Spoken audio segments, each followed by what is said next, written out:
J'espère qu'il n'y a pas des droits d'auteur. Je vais essayer de faire un peu plus de feu aussi.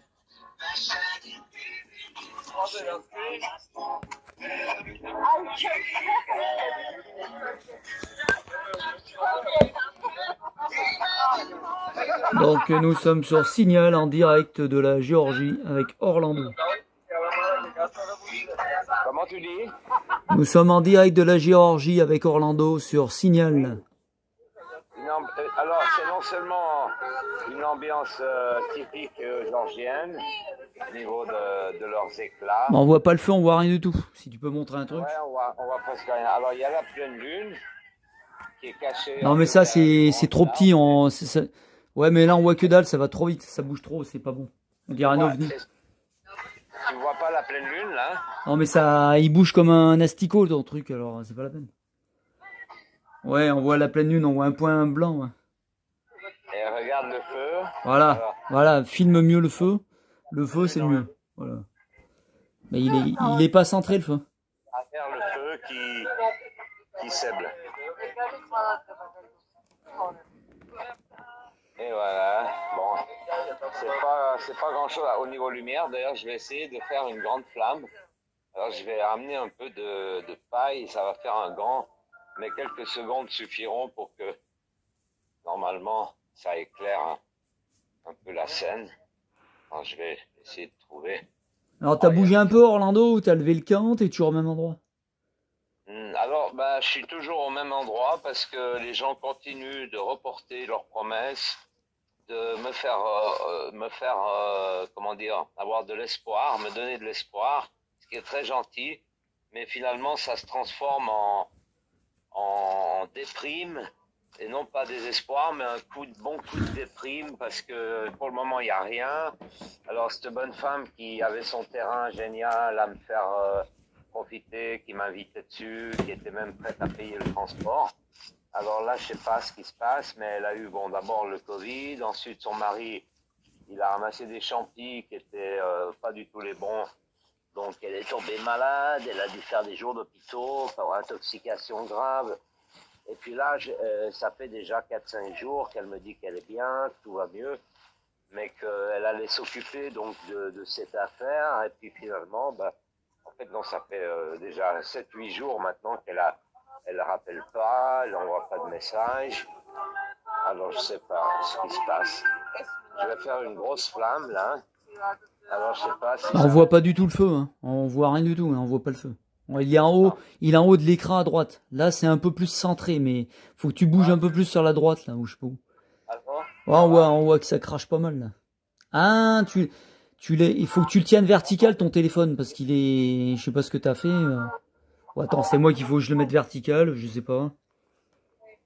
Mais ça me gêne de le mettre vertical, moi je suis obligé de le tenir horizontal.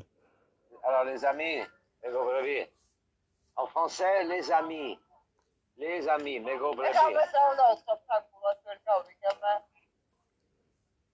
Donc en direct de la Géorgie, un appel d'Orlando sur Signal. Oui, alors, donc finalement, oui, c'est pas toi qui m'as convaincu pour Signal, mais il y a un autre gars qui a un blog que je suis également et qui dit, allez, arrêtons de nourrir toujours les mêmes. Ouais, je t'en avais parlé parce que c'est trop espionné, c'était chinois, mais maintenant c'est absorbé par. Il y a eu la fusion avec Facebook, là. Facebook, WhatsApp, c'est la même chose. Ouais. Je t'en avais parlé, mais c'était le problème pour le télécharger, quoi. Voilà. Oui, moi ça me faisait pas trop plaisir parce que d'abord, je sais pas pourquoi, mais instinctivement, depuis le 2000 et quelque chose, où j'ai eu les tout premiers, on va dire, bidouillages avec un ordinateur ou un téléphone, eh bien, j'avais mon ami à l'époque qui voulait absolument que je me mette sur... il fallait le faire. Et puis, plus les gens insistaient, et plus j'avais l'impression que c'était pas du tout ce que j'avais envie de faire, tu vois, dans le sens où je suis un peu comme ça, réfractaire. Si tout le monde fait ça, si tout le monde boit du Coca-Cola, moi, ça me donne plus envie de boire du Coca-Cola, tu vois. Donc, c'est la même chose pour... j'avais vraiment, viscéralement, puis quand j'ai vu ce que ça donnait au niveau, que t'as tout d'un coup, je sais pas, 300 personnes qui veulent te rencontrer, tu ne connais pas du tout. Je vois vraiment pas comment manager alors que sur la route, j'ai pas de problème de contact, de communication, d'échange. Au contraire, c'est ce qui est la partie la meilleure finalement, c'est les rencontres avec les autres, les cultures, les peuples, etc. Ça se fait directement, c'est pas du virtuel, tu vois. Mais bon, pour l'idée de Facebook, où tout d'un coup, parce que tu as mis un ami ou deux en ligne, tu en as tout d'un coup 550 qui arrivent, tu as un bataillon de gens qui prétendent avoir des soi-disant contacts. Mais bon, les gens, qu'est-ce qu'ils se disent, qu'est-ce qu'ils partagent, c'est un peu superficiel en général. Tu vois, c'est pas... Moi, je pourrais pas me permettre énergétiquement, d'abord, je trouve que c'est complètement du gaspillage. Hein. Si tu fais du blablabla 50 fois par jour, tu es obligé d'avoir d'abord les écrans devant les yeux, les ondes, tout ça c'est négatif. Mais bon, on peut sacrifier, mon idée c'est qu'on peut sacrifier quelque chose pour la communication. Tu vois. Moi j'ai conscience que plus d'heures je passe avec le téléphone, que ça soit dans le WhatsApp ou n'importe quel, avant c'était Skype ou autre. Bon, la possibilité trop géniale de se retrouver on est à combien là de Paris, Tbilisi, c'est, je sais pas moi, on va dire à vol d'oiseau, en tout cas 7, 8, 6, 7 000 kilomètres, on va dire, voilà. Ça dépend des routes, mais ça peut être 10 000 kilomètres facilement. Donc tu vois, c'est quand même assez fou qu'on puisse communiquer, quoi qu'il en soit.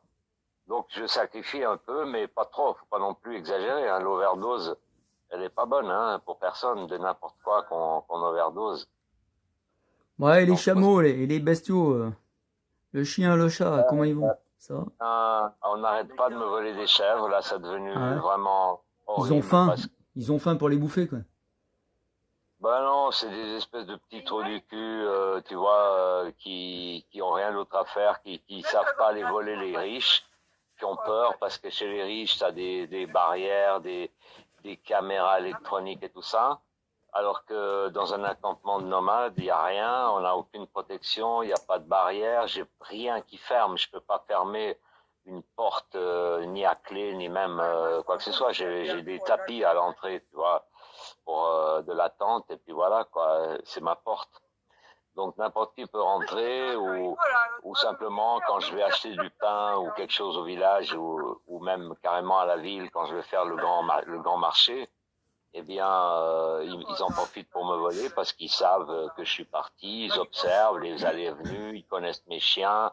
C'est des voisins, tu vois, c'est en plus des voisins, mais comme il y a 3-4 villages autour de moi, et moi je suis un peu au milieu de ces villages, les voisins, bon, des voisins tout près, il n'y en a pas beaucoup, heureusement, parce qu'ils sont vraiment, c'est du bas niveau, tu vois, c'est de la petite racaille. Et en fait, tous les villages sont pleins de racailles aussi. Donc voilà, ils s'entraident pour voler un maximum, que ce soit l'État, de tout. Ils prennent l'argent qui serait censé aller à l'écologie, pour les poubelles, et puis ils s'en foutent. Après, ils balancent tout dans la nature. Ils prennent l'argent pour s'acheter des grosses bagnoles. Ah, mais c'est très décadent, hein. C'est un des reflets du monde, hein. La Géorgie, un des reflets d'un choc entre les traditions, la modernité. C'est extrêmement large le discours qu'on peut faire, il est tout à fait paradoxal aussi. En même temps, c'est un pays qui semblerait te donner une liberté incroyable. Et puis bon, finalement, c'est pas vraiment ça, c'est plutôt l'anarchie, c'est-à-dire que les flics, ils font ce qu'ils veulent. Il n'y a pas vraiment de gouvernement, tout est fake, et puis avec le coronavirus, ça s'est multiplié par 150. Donc je te laisse imaginer la situation ici. Même les flics, là, ils m'ont carrément laissé tomber. Ils m'ont dit, écoute, de toute façon, on pourra jamais rien faire. Donc si on vient te voler chez toi, ou pendant ton absence, on te fait ton appartement et on te vole tes animaux, ton matériel, ton téléphone et des outils très importants de travaux, tu peux pas te plaindre, tu peux pas avoir justice, tu peux pas avoir réparation, puis surtout, le plus important, c'est que tu peux pas obtenir qui les fasse arrêter ça, tu vois, parce que ça va recommencer dans une semaine. Moi, tu vois, je suis en train d'exploser. Tu vois, ici, il y a un paradoxe énorme aussi entre une situation que j'ai réussi à créer. Bon, j'ai des visites ce soir, tu vois, un couple qui je connaissais pas, qui ont vu par justement des Facebook ou je ne sais quoi, qui sont tombés sur une petite vidéo, quelqu'un qui avait filmé, je ne sais pas exactement, mais ils m'ont dit que ça venait un peu d'internet, hein, si ça se trouve. En fait, ils m'ont rendu visite avec énormément de sympathie, de chaleur, tu vois, ils ont amené de la bouffe pour les animaux, ils ont été très très cool. Donc ça continue, si tu veux, d'un côté, et peut-être même de plus en plus, c'est de plus en plus profond. Par exemple, ce couple, vraiment, ils avaient besoin de dégager, de voir une autre dimension. En plus, moi, comme je représente, tu sais, chaque voyageur est un peu un ambassadeur, d'accord? Si toi tu te mets à voyager, ben les gens ils vont filtrer sur toi s'ils veulent avoir une idée de la France, s'ils n'ont jamais rencontré un Français par avant. Eh bien, tout ce que tu vas faire, ce que tu vas dire, ton comportement, tout va être vachement analysé. Puis ils vont dire après, voilà, les Français, ils font ça comme ça, tu vois. Même si toi, tu avais tout d'un coup, je sais pas, une habitude tout à fait sicilienne ou espagnole, tu manges tous les jours du chorizo, par exemple, ou des merguez. Alors ils vont dire ah ben ouais les Français c'est des mangeurs de merguez, tu vois, alors que c'est pas vraiment l'origine non plus, tu vois. Ils vont se faire une idée à travers toi, donc il faut se gaffer ce qu'on fait, ce qu'on dit, mais ça de toute façon, hein, donc et ça amplifie cette attention qu'on va apporter en soi-même. C'est comme une méditation où tu analyses ce que tu penses, tu filtres, tu vois qu'il y a des idées négatives, tu vois qu'il y a des pensées violentes, agressives, des jugements sur les autres, etc. Alors, tu es obligé de corriger, tu vois, tu dois corriger en voyage. C'est pour ça que je dis le voyage est une thérapie. On the road again, hein, là, il faut réveiller les motards au début de l'hiver. Parce que, bon, il faut qu'ils s'équipent, hein, bien sûr, mais je crois que là, c'est pas le problème. Parce que je vois les équipements de plus en plus technologiques, même les caméras, enfin tout, système de sécurité, frein maximum power, enfin, tu vois. Mais par contre, alors l'idée maintenant, il y a de plus en plus l'idée que d'abord, oui, des rassemblements, ça c'est bien évident. Moi, c'est pour, il faut mettre les, comment dire, quand on dresse le couvert, bah tu mets comment dire, un couvert après l'autre, hein. Donc tu mets un plat après une tasse, etc. Et donc dans l'idée, ce serait d'abord de faire effectivement des rassemblements style festival, où d'abord on fait un bon petit coup de fête, de retrouvailles, etc. On se met au point, on se met d'accord pour faire une virée sérieuse. Tu sais, il y avait eu dans le passé un groupe que j'avais entendu parler de ce groupe allemand qui avait décidé tout d'un coup, en partant de Berlin, d'aller faire une virée en Tchétchénie parce qu'il y avait le début de la guerre, là, ils se faisaient massacrer par les Russes. Eh bien, moi, j'ai trouvé ça vraiment cool, tu vois, l'idée, t'as 40 ou 50, je sais pas, moi, peut-être plus ou moins, mais bon, l'important, c'est pas le nombre, c'est la volonté des gars, et de dire, on va aller boire une bière, non pas dans le quartier du coin à Paris, mais on va aller la boire en Tchétchène, en Géorgie, dans le Caucase. On va aller pourquoi pas ailleurs, hein, je veux dire Moscou, si tu as envie hein, d'aller voir un peu la température qu'il fait là-bas. C'est assez délirant, hein. Et c'est que du bonheur. Quelque part, c'est que du bonheur. Mais en même temps, on engage quelque chose. Déjà, c'était un groupe qui t'arrive pas grand-chose. Hein. Ça, je peux te dire, c'était 50 motards. C'est difficile qu'il vous arrive vraiment des couilles graves. Et puis, il s'agit d'abord d'être poli et honnête et tout ce qu'il faut. Donc, c'est toute la chevalerie, tous les, comment dire, les points des points d'honneur, les codes d'honneur, l'éthique. Voilà, chercher les termes. Je perds beaucoup mon français, hein, j'ai pas de pratique. Et donc, l'éthique, bien sûr, bien à cheval sur l'éthique, on va dire, hein, carrément même. À cheval sur l'éthique parce que dès qu'on intensifie, on prend des risques, tu vois, d'aller se mettre dans un conflit comme la Tchétchénie, tu avais des tanks russes d'un côté Et puis tu avais des paysans avec des... Toujours, ils n'avaient pas encore les fusils à pompe, non, pas les fusils à pompe, les fusils à poudre noire, tu vois. Fusil de chasse. Voilà, les vieux fusils de chasse de nos grands-pères. Et alors que maintenant, les Français achètent des Kalachnikov de partout, je sais pas si tu as entendu ça, il y a un énorme trafic, tu peux avoir une Kalachnikov pour 500 balles. Tu vois à peu près? Ouais, il y a toujours eu, mais maintenant ils investissent dans des armes beaucoup plus perfectionnées, style sniper allemand, des trucs à 5 à 10 000 euros, variable. Voilà, et là c'est 500 mètres de distance, tu fais un carton à tous les coups, quoi. Parce que tu as un viseur super techno, machin. Mais bon, une bonne cala, ça fait des dégâts, hein, quand le mec il s'énerve un peu, tu vois.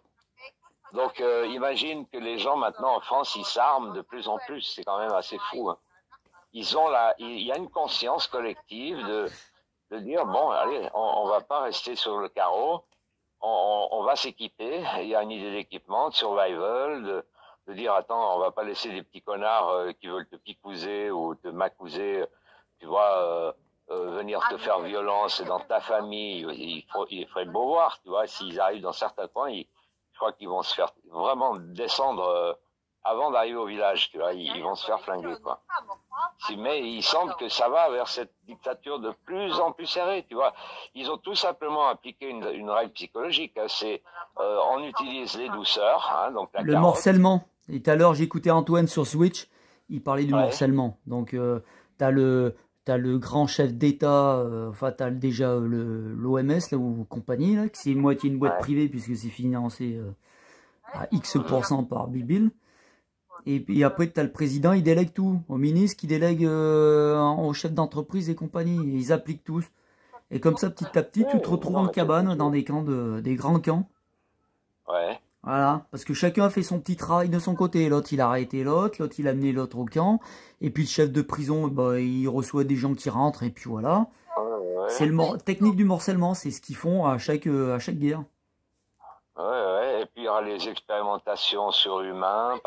Déjà, ils expérimentent, hein, en ce moment, ils expérimentent pas mal. Hein. Jusqu'en 2023.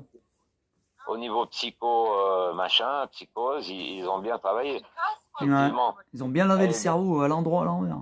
Non, c'est grave de chez grave. Hein. Moi, je vois, et c'est de plus en plus...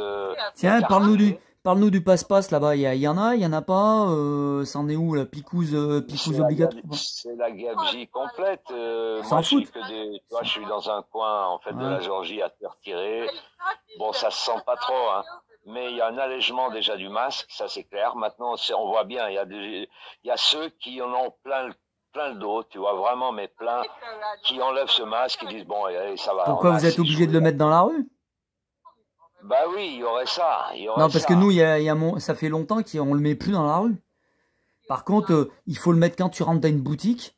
Et il faut un passe-passe, il faut un laisser-passer pour entrer dans les sites, enfin partout, quoi. Alors, si tu veux, pour expliquer beaucoup plus à la racine, hein, toute l'histoire, ici, déjà, il y a eu que des espèces, mais vraiment très lointaines d'organisations gouvernementales.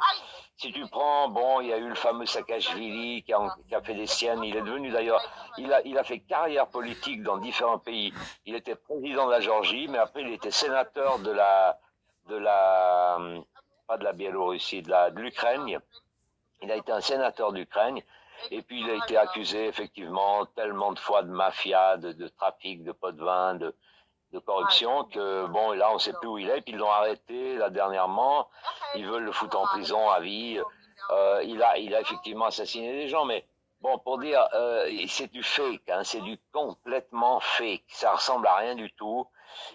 Alors par contre, ils ont énormément de diplomates, c'est de l'ingérence, on appelle ça de l'ingérence, donc c'est des autres pays, la France donc en première ligne, la Suisse, l'Allemagne énormément, l'Amérique aussi, qui font de l'ingérence, qui viennent ici, qui leur donnent quelques petites caramels à sucer, c'est pas leur bite d'ailleurs, et toutes les putes... faut pas prononcer ce mot, j'ai lu le règlement tout à l'heure, faut faire gaffe, les mots vulgaires ou raccourcis comme ça. J'ai lu un truc, le PUT là, c'est pas bon ça, faut pas dire ça. Ah ouais, Après, d'accord. bon, après, tu vas me dire, la chaîne n'est pas monnayée, voilà. Mais on sait pas trop, tu sais, des fois. Si on le fait à l'envers, on dit les tupes. Ça Les va, quoi. tupes, ouais, les tupes, ouais, voilà, en verlan. Les Ouais, tupes, les tupes chez les stupes, tu vois. ouais, C'est pas mal, hein. Bon, ouais, donc ce monde de prostituées, ouais. eh bien, effectivement, ils ont accepté les petits bacs chiches, c'est pas lourd, tu vois, quelques 5-6 millions par tête de pipe. Et puis t'as réglé le problème, quoi. C'est-à-dire qu'ils font une ingérence totale. Ils leur font un dictat. Si la loi française, elle a tourné hier soir à Paris, dans une semaine, tu l'as ici à Tbilisi. Oui, en fait, ils nous font croire que dans le monde entier, c'est comme en France, mais en fait, il n'y a qu'en France que c'est comme ça. Mais non. Et si ça peut tomber, si la France, elle tombe, tous les pays seront libérés. Par contre, là où ils ont été séquestrés pendant 9 mois, c'est les Australiens, là, non, apparemment. Ça a dû, ouais. Les Australiens séquestrés, hein, complet. Hein. Comment, l'Australien? Ouais, les Australiens séquestrés 9 mois, il paraît. Enfin, ils sont dans la rue, on les a vus dans la rue, hein, mais... Attends, moi, j'ai senti, je suis allé une fois en Australie, tu vois. Eh bien, et j'ai eu ma copine australienne, on est quand même restés 2 ans et demi ensemble. Bon, ça m'a donné une belle, un panorama, on va dire, un tableau de l'Australie. Et franchement dit, eh bien, ils ont un grain, ils ont un truc qui va pas, quoi, les Australiens. Et ça, je te parle déjà d'il y a 35 ans en arrière. Ouais, bon, 32 ans exactement en arrière, où j'étais en Australie. Et j'ai pu respirer cette atmosphère. J'ai connu des Australiens. Ils ont un grain. Il y a quelque chose de bizarre, tu vois. Il y a quelque chose qui est presque pire que l'américain, tu vois, le grain de folie américaine, cette espèce d'indolence, je vais même dire, d'orgueil. Ouais, d'orgueil, voilà, oui, très, très bien. En italien, on dit prepotenza.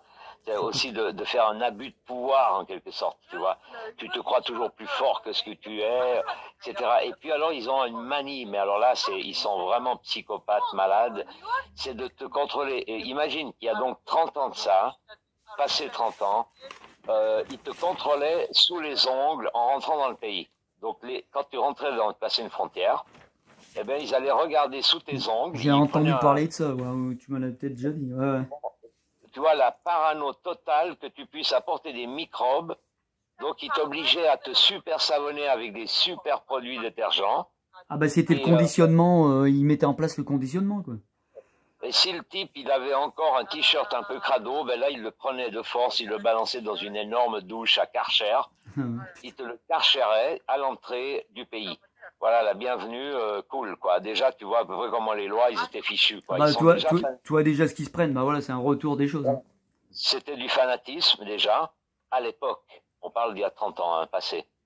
Et j'imagine fort bien que ces petits connards, ils veulent jouer les bons garçons, ils essaient de compétitionner probablement l'Israël, de jouer les bons garçons, ils veulent absolument appliquer tout le dictat directement de la source, c'est-à-dire des oligarques, banquiers, qui savent plus comment se démerder pour sauver un énorme pactole. Tu vois, là, c'est un peu comme des pirates qui auraient seulement 5 galions, 3 mâts, pouvant porter 40 canons et 350 tonneaux.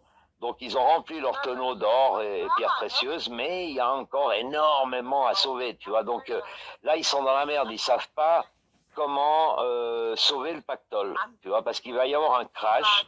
Et si c'est pas ça, c'est pire, c'est guerre civile. Et là, il n'y a plus rien qui a de la valeur. Tu vois, un litre d'eau va coûter $5000 et tu auras du whisky frelaté à 5 $, tu vois. Donc voilà, enfin, tout va être renversé, tout le pain, ce sera très rare, etc. Donc ils essayent d'attraper tous les poissons dans le filet. Et puis là, ils tirent un bon coup dehors de l'eau, tu vois.